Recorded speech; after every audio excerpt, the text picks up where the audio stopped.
Katie is the Early Careers and Future Talent Specialist for jet2.com. I'm sure those of you in Leeds need no real introduction to jet2.com, which is very much one of your area's biggest success stories, not just in the tourism industry, but actually in the job market around you. So, Katie, I hope you are there. I am, Chris, yes, can I ask you to stop sharing? Yes, sorry. Yeah, you can. Great, thank you. Here we go. And Katie, welcome. Lovely to see you. Thanks for waiting. Thank you. No, it's really good of you to have me today. And it's great to be involved with everyone at the ITT and with Leeds Beckett University, which is a university I hold very dear in my heart because it's the university I attended when I was at university. So yeah, and it's also one of our partner universities for the Leeds area, supporting bringing candidates into both our base at Leeds Bradford Airport and also into our offices in Leeds and both at the airport. So we're really passionate about supporting schools, colleges and universities to understand how they can get into the industry. Can you see my screen at the moment? Yes. Fabulous. Okay. So yes, so I'm just going to talk you through a little bit about myself, which I feel like the odd one out here because I didn't come originally all the way through my career in travel and tourism, before taking you into a little bit about who we are as a company and what we're planning for the future. So yes, I'm Katie Rankin. I'm the Early Careers and Future Talent Specialist at jet2.com.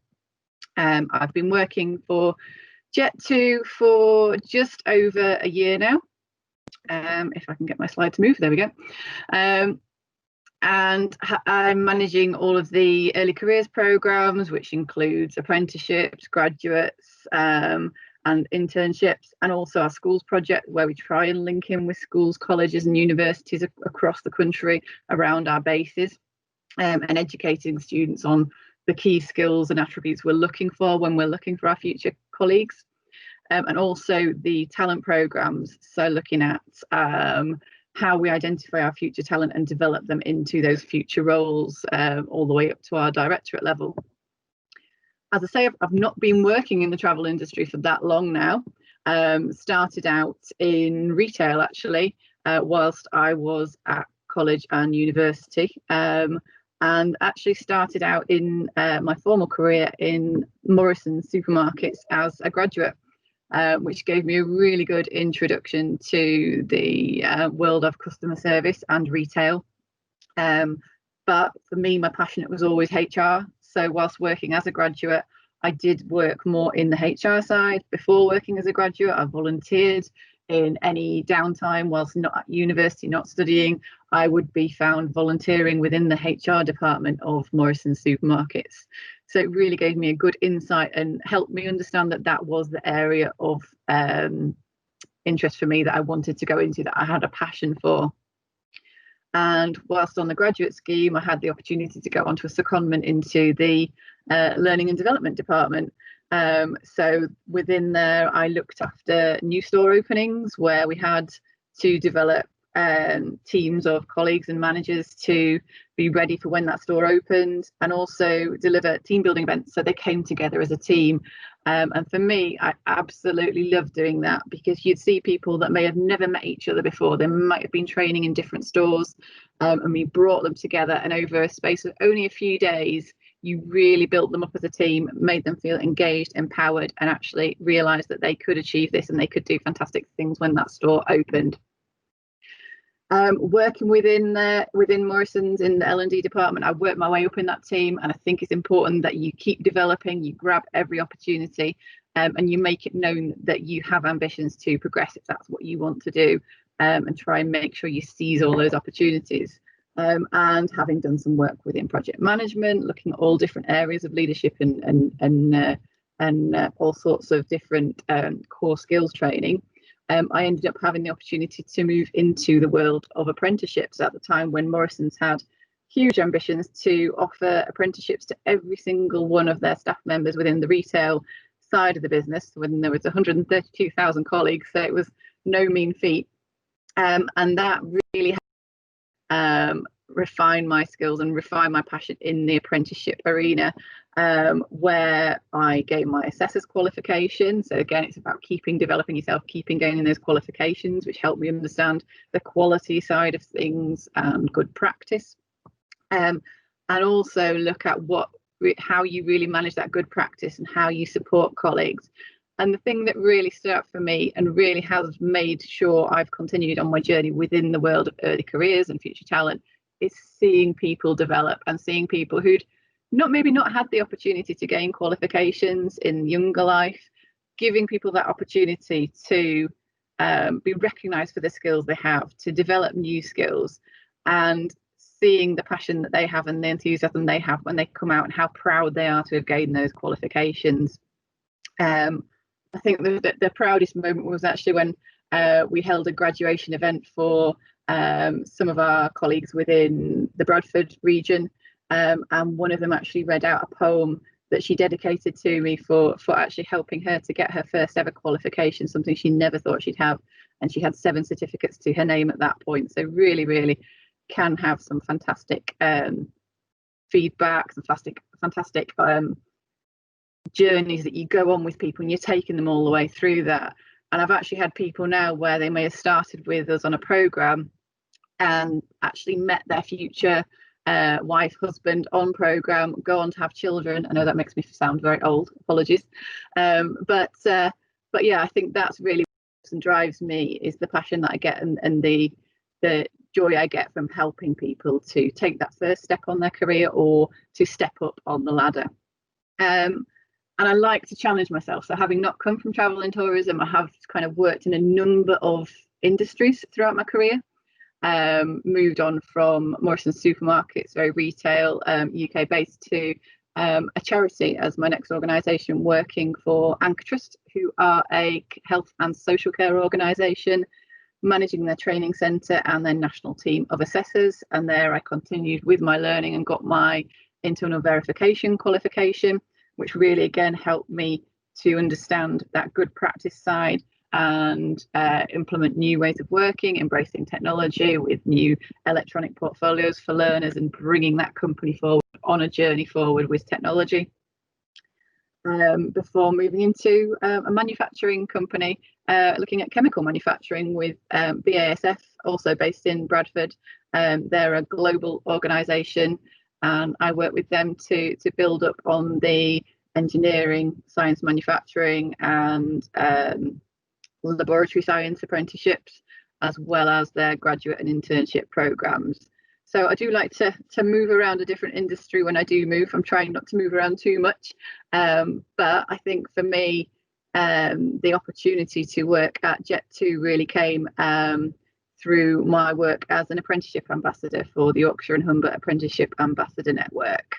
So Jet2 is a company that I've grown up around. I'm based in Leeds. I'm very close to Leeds Bradford Airport, and I've seen the planes taking off. I've seen the business grow in front of me, and it's a company as coming from Leeds who I'm very, very proud of, and I'm very aware that they have excellent reputation within the industry and within the area. And I was very, very lucky to actually win a Jet2 holiday through Hearts Radio just over a year ago now, and that was telling a lovely about how I got attacked by an octopus in Florida, but it actually won me a 1 week's all-inclusive 5-star holiday for the family in Turkey, and gave me that kind of first-hand experience of seeing how Jet2 ensure that every step of your journey you get that VIP service, and really gave me that passion to pursue a career within Jet2, and it was I think fate that led me into this role, because with only a matter of a few weeks later I was approached by Jet2 to give some advice on their apprenticeship program and how they could really grow that, and sort of from there I've kind of jumped at the opportunity, looked at how we can grow that, and looking at it both from the operational side, from what we can do more in our bases to also within our support service and non-operational side. So we've developed programs within our operational control centre based at the airport, down to our IT side with our software engineering apprenticeship. So we're trying to really grow the number of opportunities and signpost them to people that want to start a career within travel and tourism or within aviation. So yes, I think for me it's about seeing people grow and supporting people to develop, so giving them that helping hand or that first step onto a career ladder. And I think it's about making sure that we are seen as an employer's choice and that we're growing our own talent. And for me, again, I've continued to make sure I'm developing even within Jet2, took the opportunity whilst on furlough to make the most of that time, completed additional qualifications that both add to my CV and also are relevant to my skills. So I think my tip for everyone based on my career is keep learning, keep developing, grab every opportunity. And as the previous speakers have said, make sure you're networking, building that network of contacts, because they can always help you. If you've got a problem, reach out to those contacts and develop those relationships that are going to support you in the future. So just to talk a little bit about Jet2 and who we are. So Jet2 PLC, as we are now, previously Dark Group. So I'm sure you'll have seen our lovely Jet2.com and Jet2 Holidays adverts or heard them on the radio with the fabulous Jess Glynn music. We started out in the 1970s as Channel Express, delivering cargo, refrigerated flowers, and also Royal Mail packages by night. Jet2.com began in 2003 and is now one of the UK's leading leisure airlines, operating first scheduled flight from Leeds Bradford Airport on the 12th of February 2003 to Amsterdam. And Jet2 Holidays has been taking customers on holiday since 2007 and has now expanded into the second largest UK tour operator. Within the Jet2 PLC portfolio, we also have our Indulgent Escapes, offering luxury holidays, city breaks, villas, and our newest addition, Vibe, in which you'll find the lovely Chris's offering of our Ibiza Rocks Hotel. So we're looking at how we can support the younger end of the market as well. And our unrivaled reputation for friendly customer service has created a loyal customer base who return to fly with Jet2.com time and time again for that VIP service, which is synonymous with the airline. At Jet2.com and Jet2 Holidays, our main responsibility is to take people on holidays. It's something that we all look forward to, and we even have our countdowns to. We enjoy checking in on Facebook when we get to the airport and taking out Instagram pictures on the plane, and we do love receiving customers' wings photos where they're taking their photos out the window. We're looking for people who can make our customers feel special. Customers who've saved all year for that trip, and it might be their first holiday in several years, and it's the most important time of the year for them. And because of that, we're looking for people who can treat every customer as a VIP. Whether it's a 2-star self-catering apartment or a 5-star Indulgent Escape, we want all of our customers to feel like a VIP.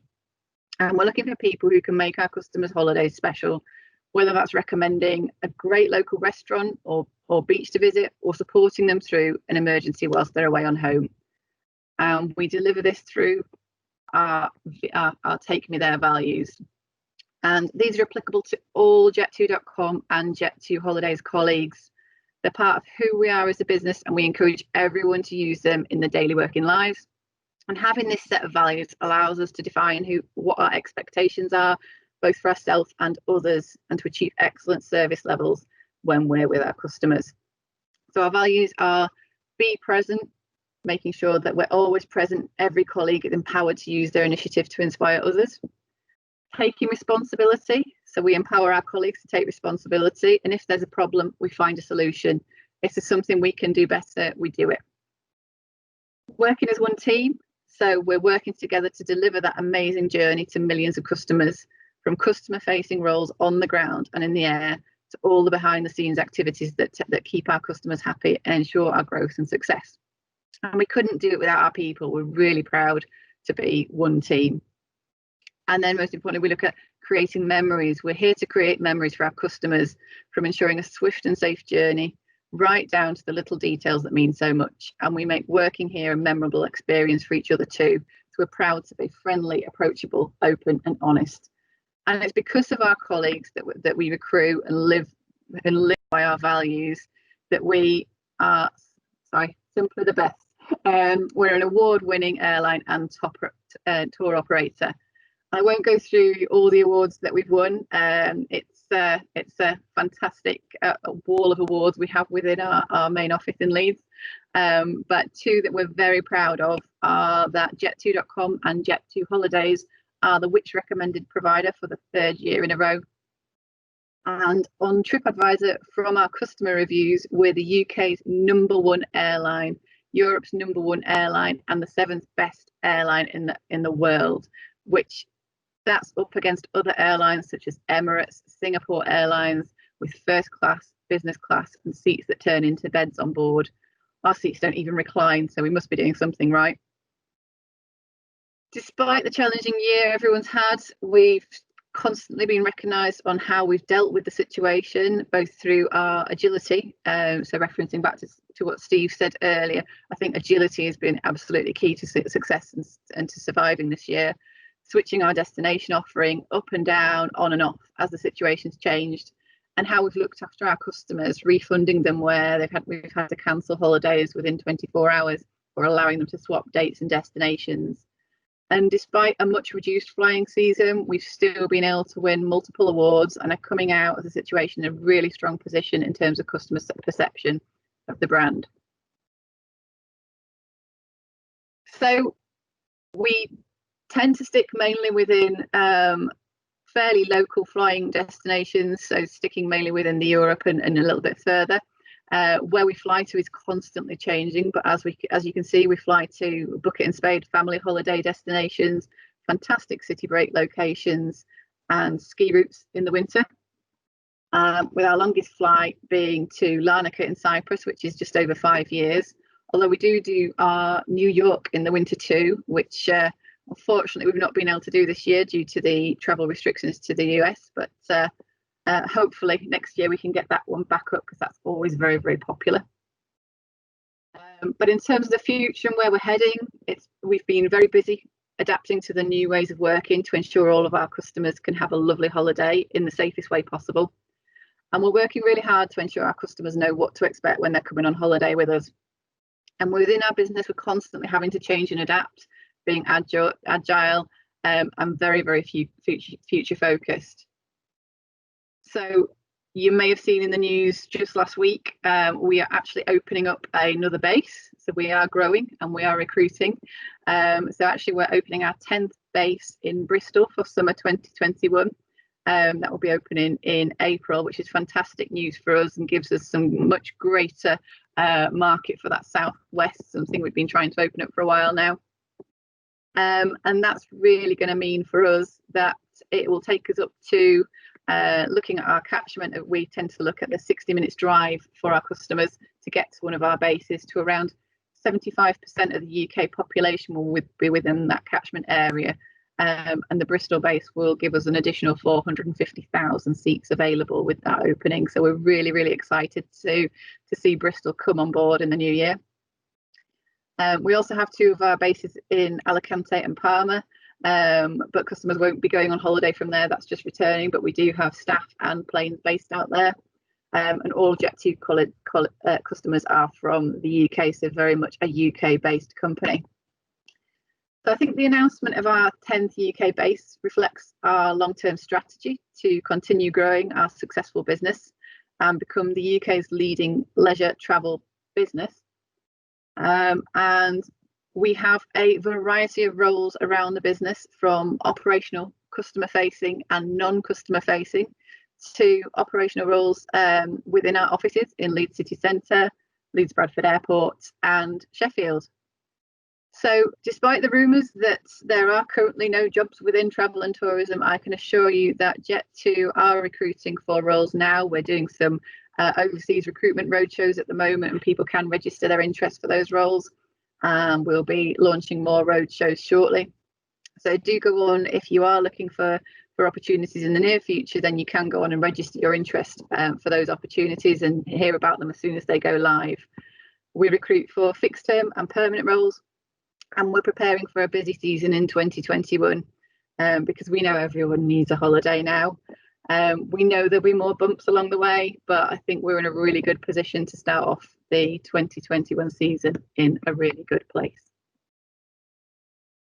If you did want to get some more information, you can go onto our Jet2 Careers website, where you can find our virtual careers roadshow on there, where you can take a quiz about Jet2, you can register to complete a mock virtual interview, or you could apply for future roles. So that was everything from me. Did anybody have any questions? I'm not sure I'm going to be able to stay on towards the end. Well, I mean, I've got a couple of comments actually. Yep. So thank you very much. That was great. I really enjoyed that. I think, can you maybe turn your, yeah, thank you, because I think I get a bit of echo if we're both on, and I'll turn mine off when you answer.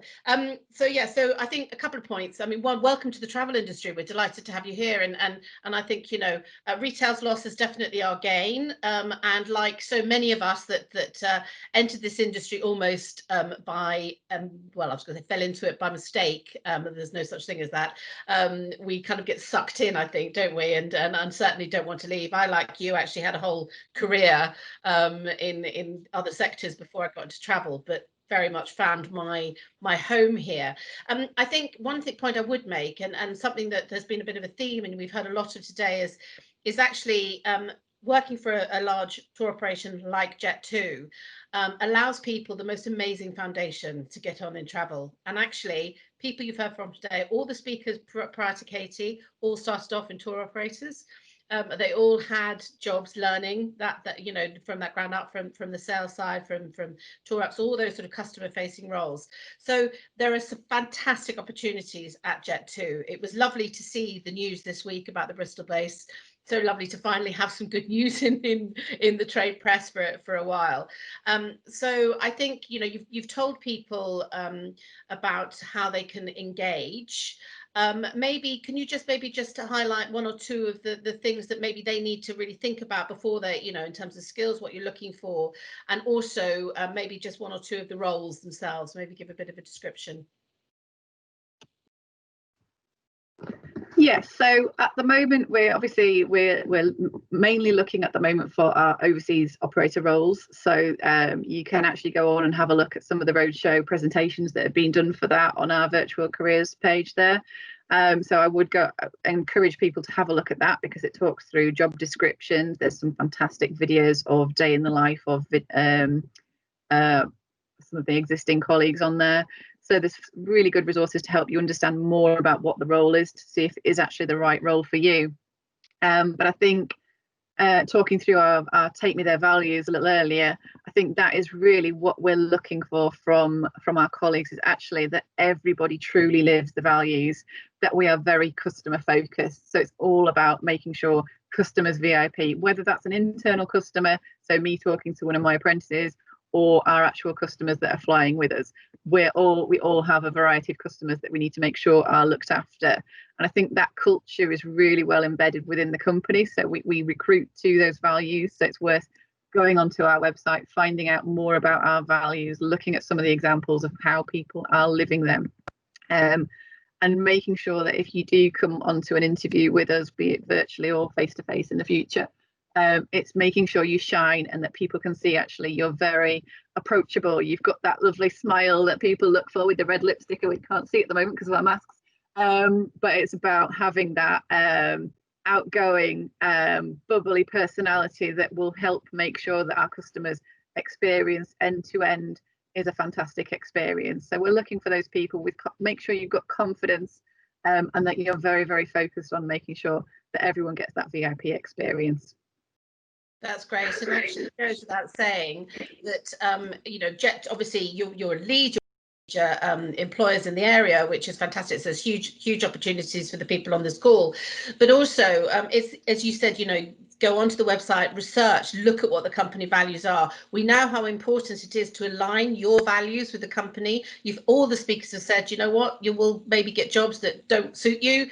You know, some people love the corporate world, some don't. Some will get into work and do it short and think, no, this isn't for me. That's okay. But what is really important is you do your homework before you even get to the interview stage or the application stage, to look at the company values, to find out if they do align with you, and then you can then also have added value within your interview, because companies today would have expected you, and Jet2 I'm sure will be no different, to have done your research and to have an understanding about the business itself, because it doesn't matter how many other jobs you're applying for at the time, the people that you are talking to in that company only care about that job and that company, and they want to hear that from you. Is that fair to say, Katie? Very fair, yeah. Yeah, and it is something you will get asked at every interview. What do you know about the company that you are applying to work for? So do your research, yeah.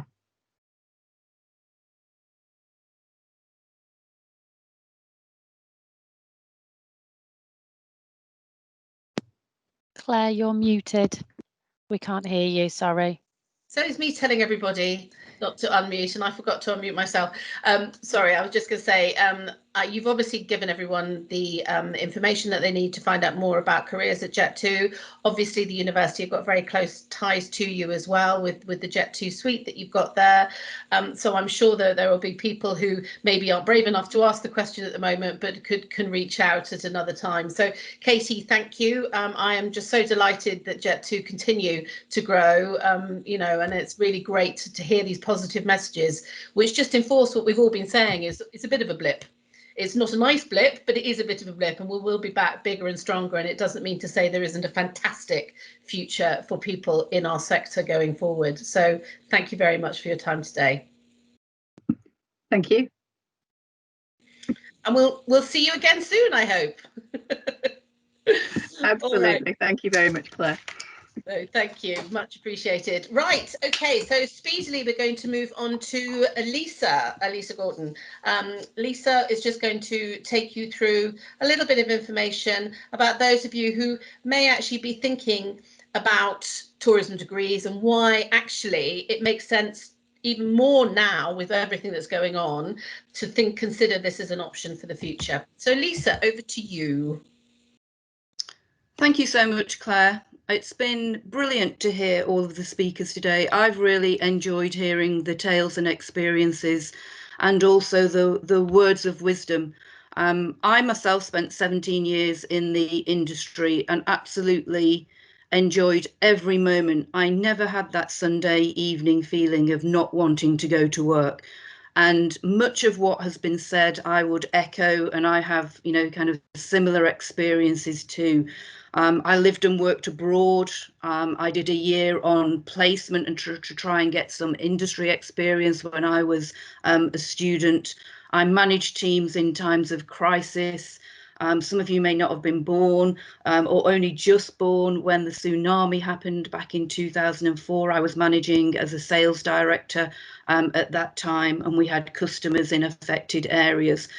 So there's absolutely lots of echoes that I've heard today, and that I now bring into my current role as course director here at Leeds Beckett University for the tourism set of courses that we have. And some of the things that the industry taught me, and some of the things that I learned really quickly, were get positive, stay positive, get busy all of the time, and get linked up with people and network with people. And that's something that we, you know, I still try and do now, reaching out to industry and to bring the industry into our course. So some of the images that you can see on the screen there are of just a typical year at Leeds Beckett University. And obviously I have to say the usual caveat that, of course, this year hasn't been a typical year. So not all of the things that you see on screen here we've been able quite to manage, although today is testament to how we can be flexible and adaptable and still do wonderful things and bringing people together, just in a different virtual way. So you can see students there engaging with industry and networking, undertaking field work, being out and about, seeing tourism in action, students on placement, students volunteering. All of those things are normal opportunities in any given year at Leeds Beckett, and certainly as part of our course, something that obviously we would very much encourage you to take part in, if not organise ourselves as part of your learning journey.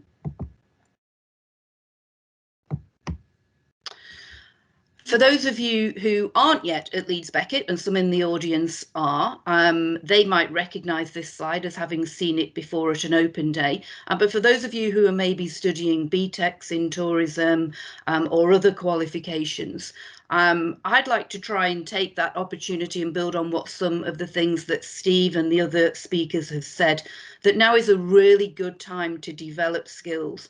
And look, although the jobs aren't immediately there at the moment, they certainly will be in the future. And our course is wholly directed at making you ready for the very best opportunity. If I were in a classroom now, I'd ask for a show of hands as to who likes exams. And every time I do that, I rarely get any takers. Put it in the chat room if you love exams, but I imagine that there won't be many entries. So it's really important for us that we assess you and we give you opportunities to build credit towards your degree in a way that, one, you feel comfortable with, and two, you've heard, well, you've certainly heard today that the industry really, needs you to be good at, wants you to have practiced in. So, for example, in our first year, we give students the opportunity to practice their presentation skills really safely, individually, just one-on-one with a tutor, but to get into that groove of being able to stand up, to take a deep breath, and to try and talk to just a small group of people. Everyone's journey at Leeds Beckett is very, very different, or can be very different, from the student sat next to you in the lecture theatre or ringing in online next to you. Some of our students choose to go on placement. Some choose to look at different optional modules. So you might specialise in, say, marketing, and we heard from Deborah before.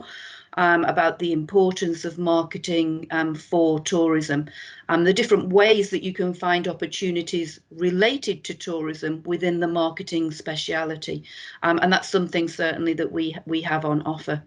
And then it would be silly of a tourism course not to encourage travel. And again, that's not something obviously that we can do with government restrictions at the moment, but we're certainly expecting to be able to do in the future, and on a timescale that, if you're at college now, would work for you.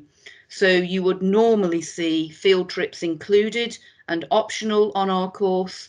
And that might be as far away as the Gambia on one of our optional trips to look at responsible tourism, or it might be to Mallorca, or it might just be to York as well.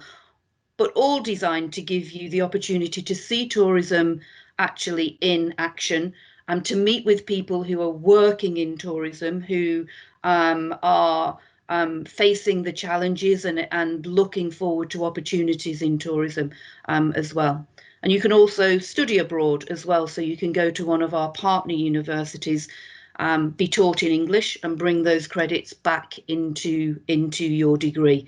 So there's absolutely plenty of opportunity during your 3 or 4 years with us to be absolutely the type of graduate that you've heard our other speakers talk about as being highly desirable and really sought after in the industry. We want you to stand out from the crowd when you graduate from us, and not just know the theory of something, but actually have had the opportunity to put that theory into practice. So you might find yourself getting involved with real life organisations and their real life pieces of research or pieces of consultancy, or just challenges that they're dealing with, whereby our students are studying but also working alongside industry partners to help resolve issues. And that's something brilliant to be able to put on your CV at the end of your journey, that you helped resolve a market research project with, say, well, last year we had 3 projects from Jet2 Holidays. So Katie and I know each other from working and facilitating our students on real life conundrums that the industry is facing. We'll make our courses contemporary as we can. We've been teaching about crisis management for the past 4 years and giving our students the opportunity to very safely work through some of the steps of crisis management. We're just one of a very few universities in the UK that has a learning suite, which is called a Hydra suite, where it's usually where all of the emergency services are locked away and have kind of information zoomed into rooms and are tasked with managing a crisis.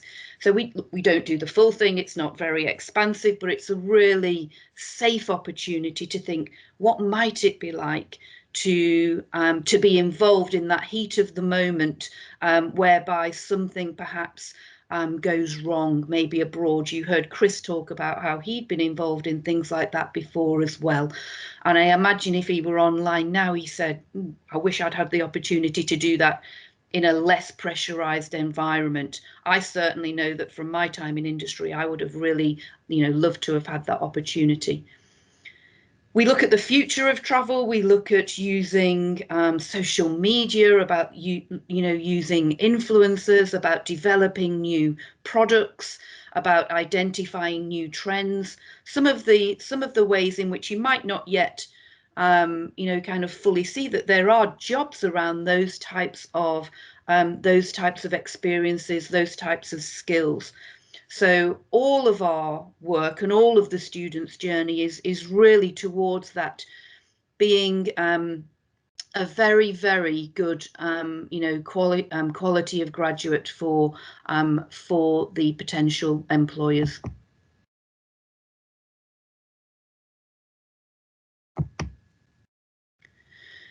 If you come on board with Leeds Beckett University, you should expect lots of things from us.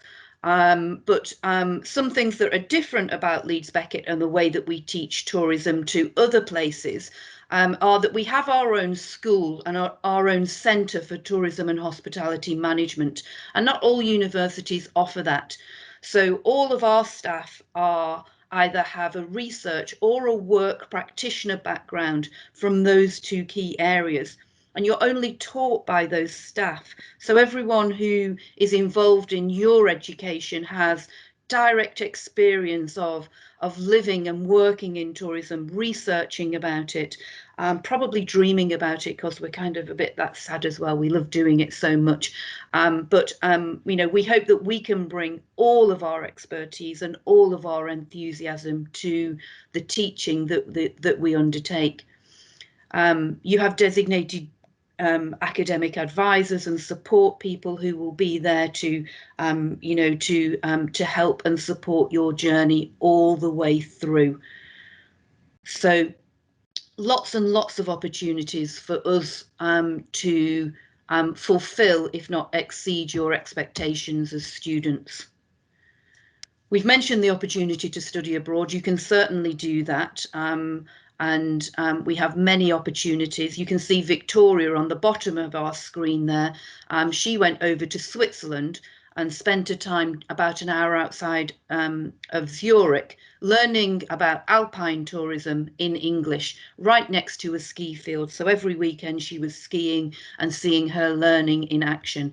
And so she kind of broadened her tourism experience and her tourism studies. And that's something that, she talks about very, very fondly, and something that I know gave her lots of confidence for the future. Lots of people join us wanting to get industry experience, and there's no reason why that can't happen. Even this year, we are allowing students to take a placement, albeit just within the United Kingdom for obvious reasons. But all of our placements are sourced. They are paid, You can have multiple combinations of placements, so you can dip your toe in the water of different sections of the industry. You might fancy tour operating for one part of the season, and you might fancy hospitality for another part of the season.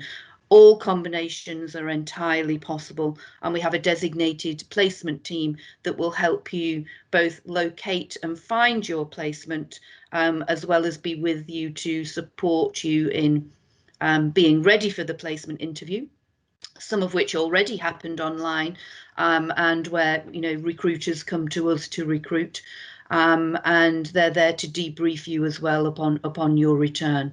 So absolutely lots of opportunities to work with lots of different types of organisations whilst you're gaining more experience, different things to pack your CV full of those eye-catching moments that Debbie was talking about before.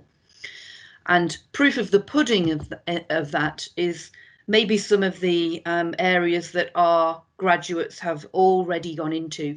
So from top left in a clockwise motion, we have Vasilis, who joined us from Greece. We have Matthew, we have Nicole, and we have Megan. And all of those people now work at, for example, Hilton Hotels in management, Olympic Holidays in product development. Nicole, bottom right, works for ABTA in their sustainability department called Travel Life. And then proof of the pudding of our close links with Jet2, we have Megan working over in their product development team as well. Lots of opportunities to join us. The UCAS points that you will know about if you're starting to consider your next option. They are the equivalent of 3 merits at BTEC or 3 Cs at A-level. There's much more information on both the UCAS website and our own website if you want to take that further. Or indeed you can contact me, and my email address is there on the screen. Much more information is available online, and you could join us, keep up to date with us in the ways that you can see on screen. But I would absolutely echo what everyone else has said. Never underestimate the resilience of our wonderful industry. It will be back. It will be back better. It will be back possibly different. But there's absolutely every opportunity to have the kind of experience, the kind of career that I had.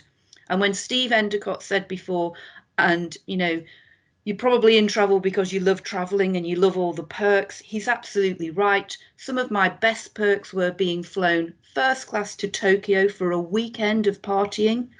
I didn't spend a penny. We were working with Virgin Atlantic. They paid for everything. The most amazing weekend. I got to go to India, Pakistan and Nepal for 5 weeks, all free of charge.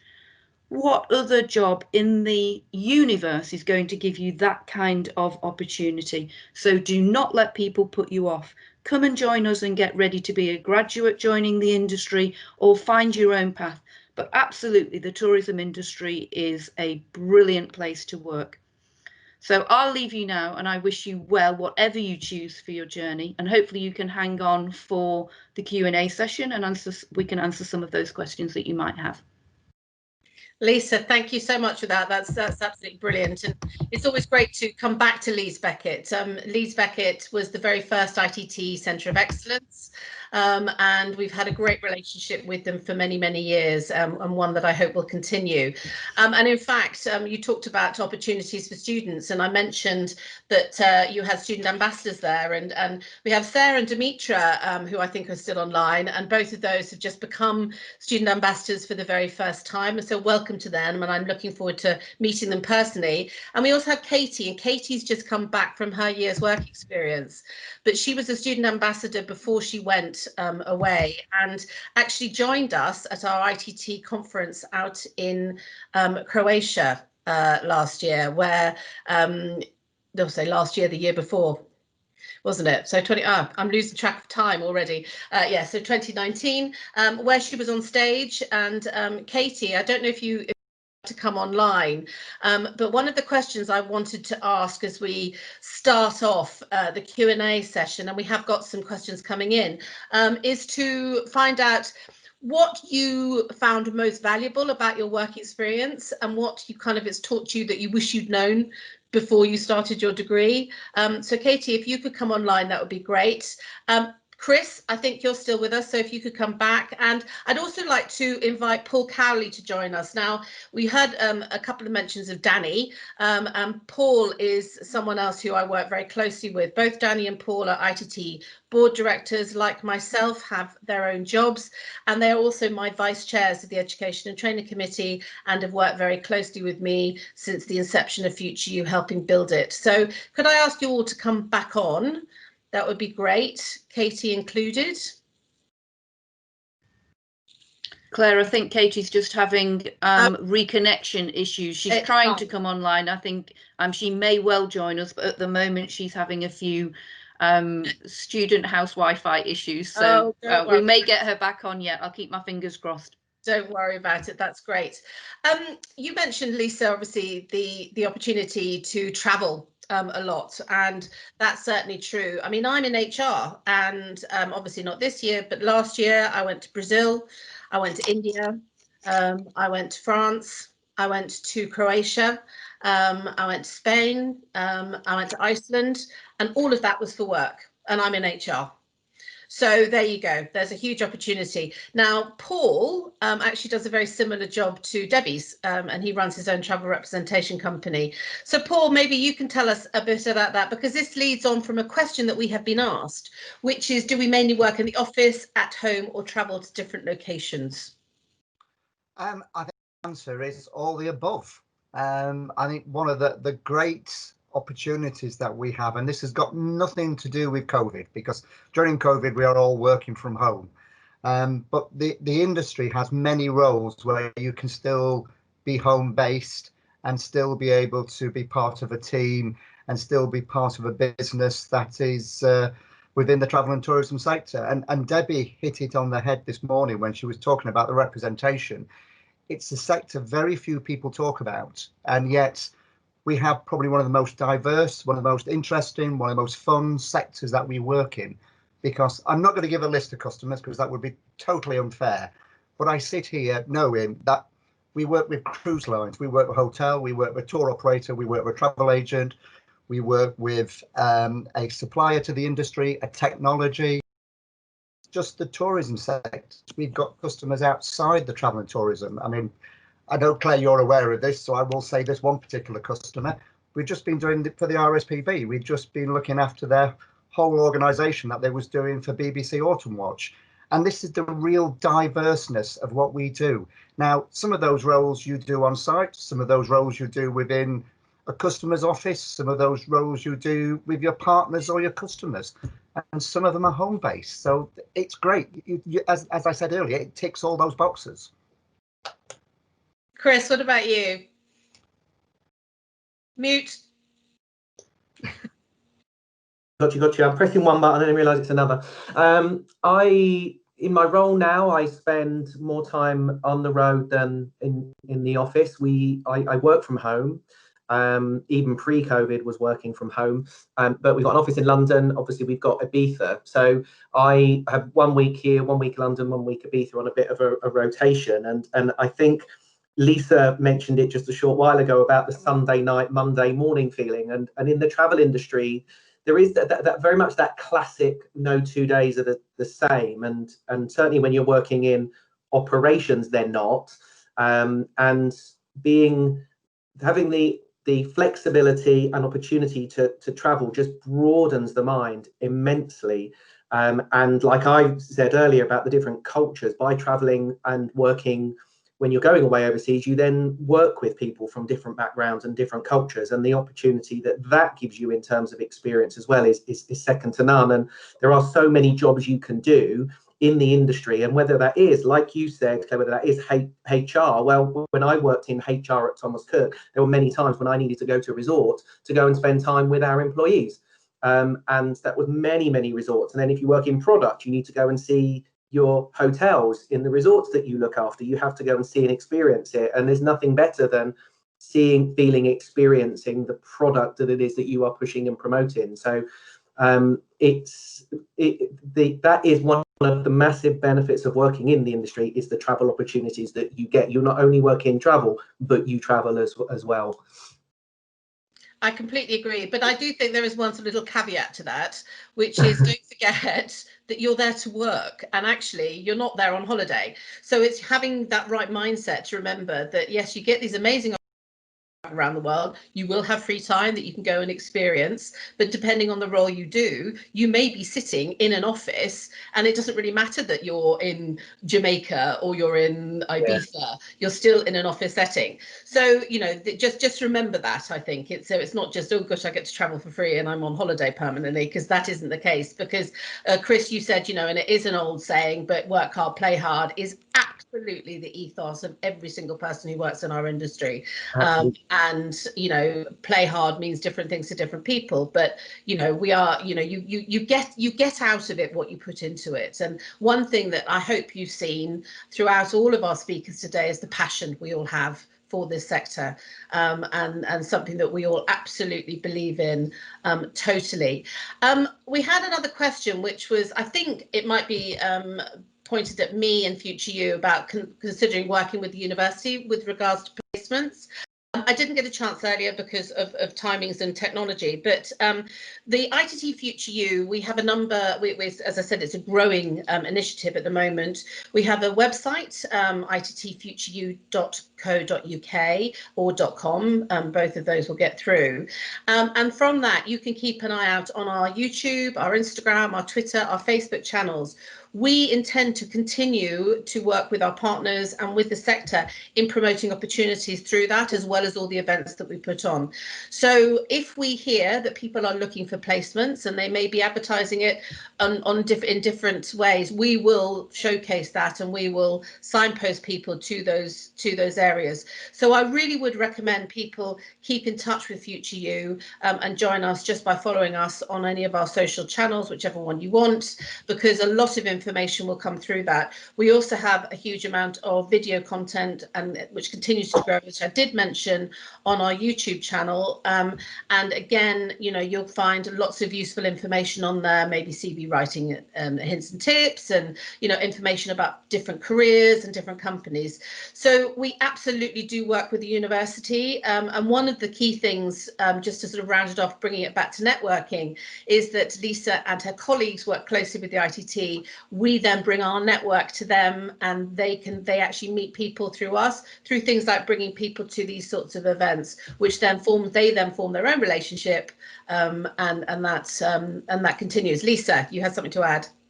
Well, a perfect example of that is Chris being online with us today, because Chris met a former ITT one to watch, I think, Donna Alcock, who's a former student of ours. You networked with her, you got to know us. We were talking about placements, we were talking about opportunities to work together. We're working on that in the background. So these things, although they might sound glib of us to say, they always happen. There are just so many examples of that type of interaction and that kind of networking that lead to something for the benefit of students, not just, you know, in our university, but hopefully beyond as well. So I think, you know, there are examples right here with us now of just simple conversations that develop further into real work opportunities or valuable opportunities for the students, which is, you know, just really exciting for us as well. So yeah, I was glad you met Donna, because actually Donna is a member of the Education Training Committee at the ITT. She's a Future You ambassador, and actually as of this year became an ITT director. So the directors are nominated every 2 years, and they're voted for by the membership. So Donna's a great example of someone who's a very good networker. And our last Spotlight On interview that we launched a couple of weeks ago actually is Donna. So if you get an opportunity, have a listen to Donna's story, because it's amazing, and very much down to her networking skills and abilities that has allowed her to have the amazing career that she's had to date. Chris, Claire, you were, yeah, no, I was just going to say, we talk a lot about networking, and I think there's two parts to it. There's networking both in your business and out of your business. And I think, like, take that example with Donna. Donna and I worked at Thomas Cook, different departments. There were a couple of times when our departments interacted, but we actually made time to kind of get to know each other and worked on a few initiatives. But sometimes you can that, like, there's people that have been talking today where you think, God, I worked at the same company as you did, but you might not know them. And actually taking the time to network in your own company, especially one of a certain size, like, you take Jet2. Jet2 is in Leeds and over four or five floors. Well, there might be someone on the 5th floor that doesn't know someone in the 3rd floor, but in 5 years' time might end up working for the same company. And that's when they then find out that they worked at Jet2. But had they got to know each other then, that might have helped them in their career as well. So yes, network out and use the tools available, but don't be shy to network in as well and take the opportunities that a lot of companies do provide in terms of coffee mornings and stuff like that, when we can do those type of things to get to know people in your business, because those people, like the world, will move on and go into new companies, etc. And that is a brilliant opportunity to broaden your network. That is somebody that is on your doorstep as well. Absolutely right. And also, just to add what Debbie said earlier, the people that you are studying with at the moment are already in your network, and many of those your paths will cross, particularly if you work in the travel and tourism industry. It's a very small industry. And we sadly didn't have our annual World Travel Market in person last week, which is normally 50,000 people from all over the world. But it's one of those examples where you walk around the Excel and you can't, it takes you forever to get from one side to the other, because you just keep bumping into people that you haven't seen for years, people that you worked with 10 years ago, people that you maybe only ever see at World Travel Market. But that's one of the great things about working for our sector. I mean, Paul, you and I have networked together over the years. It is. I must say, I think Chris's point is a really valid point, and I think a lot of people should take notice of this, because too many people literally only really speak to the people they need to speak to. And I think you really should. I think, Chris, that's a great idea to actually just, if you see somebody in your own business and you don't know who they are, just go and introduce yourself, say hello. What do you do? And you don't realize where that conversation can lead you in 2 years, 5 years, 10 years time. Because everyone talks about sort of the people with a trade, and it's their bag of spanners is their day job sort of thing. Our contact list, our networking list, is our equivalent of our bag of spanners, and that's what we'll need for the rest of our.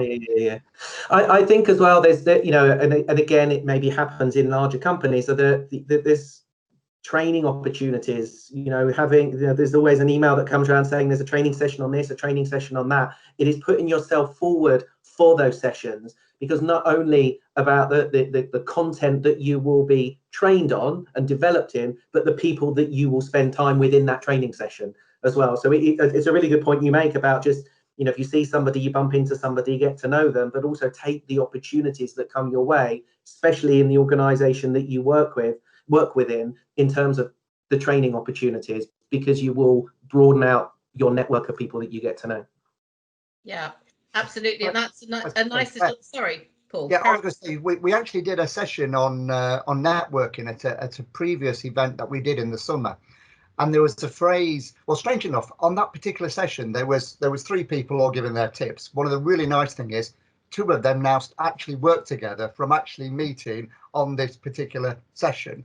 But one of the tips that they get, that one of the person said, was actually, if you get an opportunity to do something, always say yes, because you'll regret it afterwards. Because if you have to take the time to think, do I need it? Do I not need it? Any opportunity for any training, any extracurricular outside of what your job is, getting involved in somebody else's, if you get the opportunity to do something, always say yes. couldn't agree with you more. And all I was saying is actually what Chris's comment about training actually segues nicely into a question that we had, which is around whether companies offer training courses and qualifications for employees to pick up new skills, or is it more learning by doing? I can answer that, I know, quite easily, but I'll hand that over to you two first for your, I guess, take on that, be it for your own organisations, but also other companies that you're aware of. But Chris, I'll very quickly. Yes, yeah. we do lots of product training and lots of non-product training.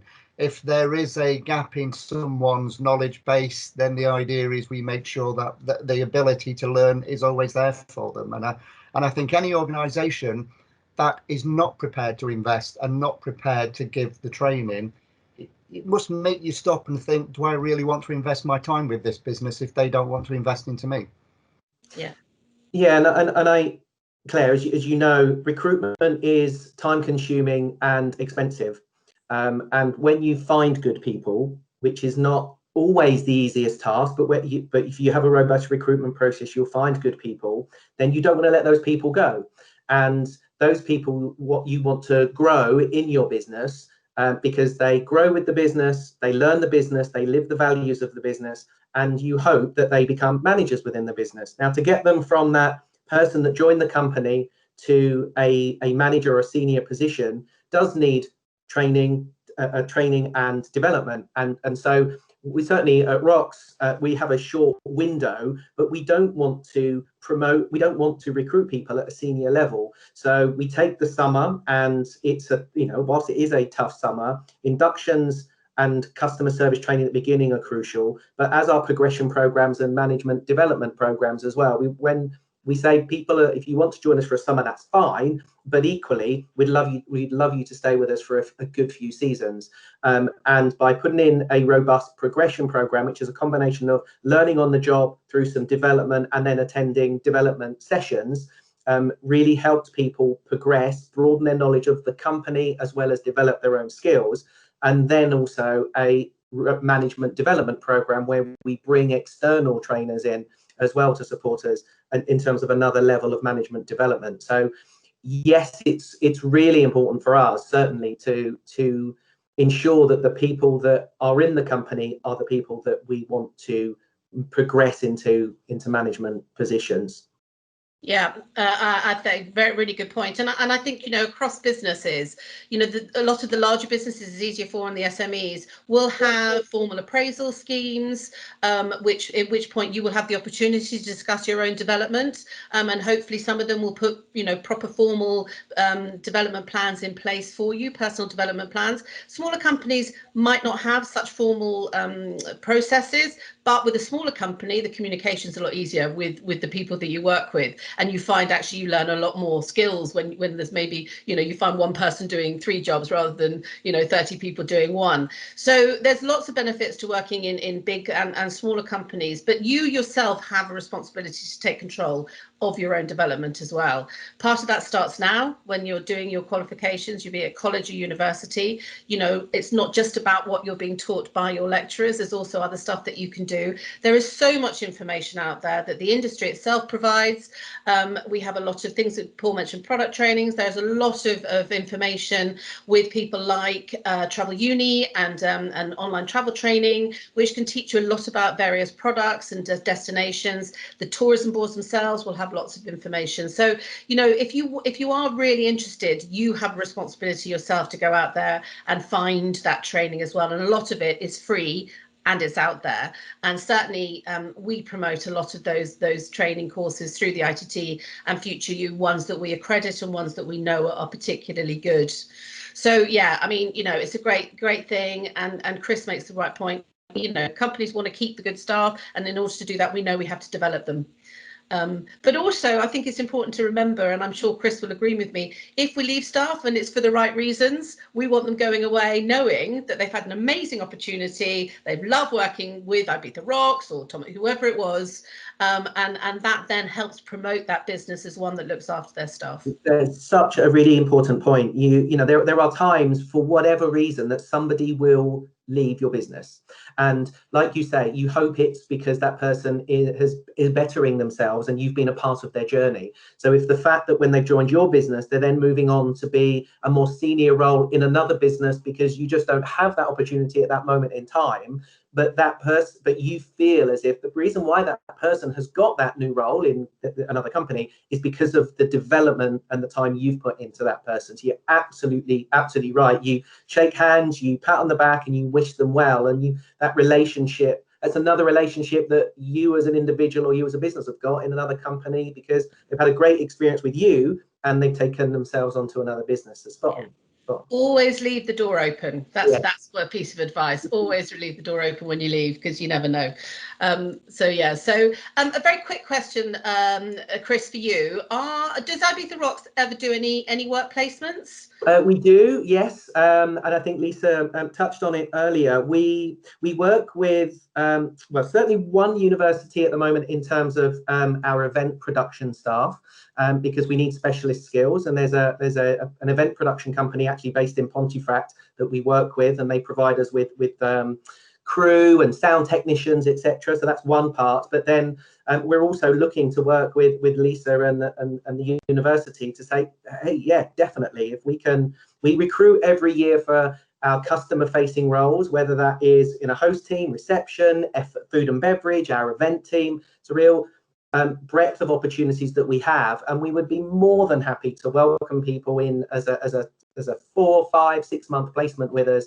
Absolutely. We are wide open to that, and that would be brilliant. I think, that's great. And just to sort of highlight something that Lisa said, about, doing splitting placements and learning different skills depending on the placement you have, take those opportunities, even if you know that you might not want to work in food and beverage as you come out of your career. So if you get an opportunity to do those sorts of things, do it, because the skills that you learn in any of these customer facing jobs will stay with you throughout your career. My first job, I was a cleaner in a local hotel. And from that, I moved up to the bar staff, and this was before I'd left college and uni. So, the skills I learned then dealing with people have stayed with me throughout my career, and I know that Chris and Paul would agree with that. Oh, for me, definitely, and I think it's not like you say, it might be not exactly that role, but you're putting yourself in an overseas environment, and you're challenging yourself in a different country, in a different culture. As well, and those skills will stay with you, absolutely, for sure. So it might not necessarily be that, okay, I don't want to work in this particular role all my life, but this 6 month window of a placement is really giving me some wonderful foundations and experience that will lead me on to my next career opportunity in travel as well. Yeah, that's great. Thank you. Well, I'm conscious of the time. We have been running over. But before we finished, and we've had some great some pointers and advice given today. And thank you so much for everybody. And I think some of the key messages were things like networking, making sure you stay up to date with what's going on in the industry. So, do go online and subscribe to things like Travel Weekly and TTG Online. All of those things will keep you up to date with and show you where opportunities are arising as well. We talked about, resilience, as I said, and problem solving and agility and the need to be flexible. But my final question, I think, to both Paul and Chris is, if you had one piece of advice that has stood you in stead throughout your career, what would it be? It could be something you've already said, but just to reinforce it. No, for me, but mine wasn't a piece of advice, but it's a piece of advice I wish I'd had. And today's a perfect example of this. I don't know how many people watching this are undecided on what they want to do, that they don't know what their job is that they want to do. But you look at today, every single person who has spoken this morning has started doing a job and ended up doing something completely different further in their career. So I wouldn't get too hung up on your dream job. This is what I've always wanted to do, because if you invest so much into your dream job, the chances are you'll be disappointed because you'll end up doing something different. And actually, the something different is probably a 10 times better job with far more fulfillment and far more fun than actually what you built your dream job up to be. So just go out there, take any opportunity that comes along first to get the experience, to get on the ladder, and then develop your career once you're in work, rather than trying to develop before you're in work. Yeah. That was a long one, sorry. No, perfect. I'll complement it with a short one. Mine was trust yourself, be yourself. But to mirror what Paul said is take every opportunity, because there will be many, but take every opportunity. That's perfect, thank you. And I guess the only thing I would add to that, again, given what's happened over the past month, and actually to echo an interview I did recently, which we're about to promote on Future You, with a recent graduate, was, you know, it sort of highlights what Paul was saying, which is have that backup plan as well. So you know, you're there, you might be absolutely convinced of what you want to do in your life, but actually, as we know, the world has an opportunity to throw curveballs at us, and none bigger than what we've had with COVID this year. So have that sort of thought in the back of your head about a backup plan and what else you could do. Doesn't mean you need to lose sight of your dream job, but just be prepared to take a different journey to get there. And it may not be straight. It may take a few, you have to turn a few turns to get there. Lisa, do you have anything you wanted to add? No. Can you hear me? Yeah. Yeah. Okay, just struggling with my mute button, Chris. I thought I'd make you feel better by doing that. Thank you. I would say just give it a go and say yes. So really echoing what the other guys have already said. You'll never know if you say no, and it might just work out if you say yes. Brilliant. Thank you all so much for your time today. I want to say a big thank you to our audience who stuck with us through the initial few tech hitches we had. But I love doing these things, because I find, even if I've heard some of the stories before, I just find it fascinating to listen to people's advice, and I learn from it every time. And it's all about my own continuous learning as well. I want to say a big thank you to our speakers. So Steve and his sidekick Ian. We had Ben, we had Debbie, we had Chris, we had Katie and Paul coming in at the end, and Lisa, of course. Thank you for being such a great host today. Listen, we've all said it. Reach out to us on LinkedIn, connect with us. If you're really serious about this, ask us for advice. We're here to help. Please do follow Future You, because this is where you will get a lot of this advice